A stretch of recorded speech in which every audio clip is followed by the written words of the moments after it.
بسم اللہ الرحمن الرحیم۔ دینی تعلیم کا رسالہ نمبر 8، صفحہ نمبر 87۔ غزوہ حنین و طائف۔ طائف ایک پہاڑ ہے، مکہ معظمہ سے تقریباً 60 میل۔ یہاں قبیلہ ثقیف آباد تھا۔ طائف اور مکہ کے بیچ میں ایک میدان کا نام حنین تھا۔ یہاں قبیلہ ہوازن آباد تھا۔ ثقیف اور ہوازن عرب کے مشہور قبیلے تھے۔ قریش کی طرح ان کو بھی اپنی عزت و عظمت پر ناز تھا۔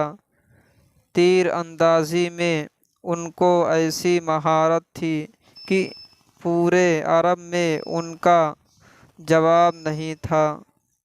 مکہ معظمہ فتح ہوا، اس پر مسلمانوں کا قبضہ ہوا تو ان کے غرور کی ہنڈیاں جوش مارنے لگی کہ ہمارے ہوتے ہوئے مکہ پر مسلمانوں کا قبضہ ہو جائے۔ اس لیے انہوں نے مسلمانوں پر حملہ کی تیاریاں شروع کر دیں۔ حضرت صلی اللہ علیہ وسلم کو اس کا پتہ لگا تو آپ صلی اللہ علیہ وسلم نے حنین کی طرف کوچ فرمایا۔ حنین کے باشندوں یعنی قبیلہ ہوازن کے لوگوں نے بڑے زور سے لڑائی کی تیاریاں کیں۔ عورتوں، بچوں، اونٹ بکریوں کے گلوں اور تمام سامان و اسباب لے کر لڑائی کے میدان میں آ پڑے کہ جیتیں گے ورنہ لڑتے لڑتے مٹ جائیں گے۔ ہوازن چونکہ پہلے پہنچ چکے تھے، انہوں نے میدان میں سب سے اچھی جگہ اپنا مورچہ بنا لیا تھا اور راستے میں پہاڑیوں پر تیر اندازوں کو بٹھا دیا تھا کہ مسلمان آئیں تو راستے ہی میں ان کو بیندھ دیں۔ شوال سن 8 ہجری کی 7 یا 8 تاریخ کو حضرت صلی اللہ علیہ وسلم مکہ معظمہ سے روانہ ہوئے۔ 10,000 مجاہدین کی فوج جو مدینہ سے آئی تھی آپ صلی اللہ علیہ وسلم کے ساتھ تھی۔ 2,000 مکہ کے نوجوان بھی ساتھ ہو لیے۔ ان میں وہ بھی تھے جو اب تک مسلمان نہیں ہوئے تھے۔ ان کو ایک غیرت تھی کہ ہوازن والوں نے ہمیں کمزور سمجھا، اسی لیے وہ ساتھ ہو لیے تھے۔ ان میں کچھ ایسے جوشیلے بھی تھے جنہوں نے زرہیں بھی نہیں پہنی تھیں۔ بہرحال ٹھاٹے مارتے ہوئے سمندر کی طرح یہ فوج مکہ سے روانہ ہوئی۔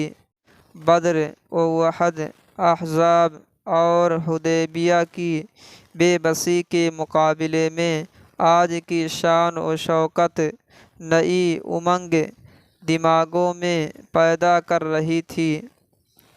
کچھ اس میں مگن تھے کہ اتنی بڑی تعداد کو کون ہرا سکتا ہے۔ وہ بے فکری سے آگے بڑھتے چلے گئے۔ ان کو خیال ہی نہ ہوا کہ دشمن گھاٹ میں ہے، یہاں تک کہ ٹھیک اس جگہ پہنچ گئے جس کے آس پاس دشمن کے تیر انداز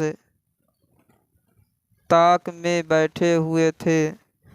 بے فکر نوجوانوں کا اگلا دستہ جیسے ہی نشانے پر پہنچا، دشمن نے تیروں کی بارش شروع کر دی۔ کچھ نے آگے بڑھ کر تلواروں اور نیزوں کے کرتب دکھانے شروع کر دیے۔ کچھ نے آگے بڑھ کر تلواروں اور نیزوں کے کرتب دکھانے شروع کر دیے۔ اچانک حملہ سے ایک دفعہ مسلمانوں کے پیر اکھڑ گئے۔ جوشیلے نوجوان جو آگے آگے تھے گھبرا کر پیچھے ہٹے۔ ان کے ہٹنے سے اسلامی فوج تتر بتر ہو گئی۔ صرف حضرت صلی اللہ علیہ وسلم 10-12 صحابوں کے ساتھ میدان میں رہ گئے۔ اس وقت لوگوں کو حضرت صلی اللہ علیہ وسلم کی بہادری کا اندازہ ہوا۔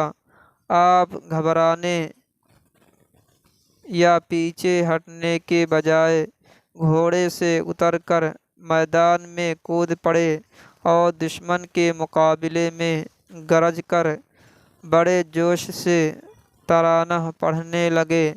ترانہ کا مطلب یہ تھا: میں سچا نبی ہوں، میں عبد المطلب کا فرزند ہوں جو قریش کا سردار اور عرب کا مشہور بہادر تھا۔ حضرت عباس رضی اللہ عنہ نے یہ حالت دیکھی تو للکارے، انصار کہاں جاتے ہو؟ مہاجرین کیوں سمٹ گئے؟ بیعت رضوان والوں کہاں ہو؟ حضرت عباس رضی اللہ عنہ کی آواز بہت بلند تھی۔ آپ کی کڑک سے میدان گونج گیا اور جیسے ہی انصار اور مہاجرین کے کانوں میں آواز پہنچی، بے تحاشا اپنے آقا کی طرف دوڑے اور پلٹ کر دشمنوں پر ٹوٹ پڑے۔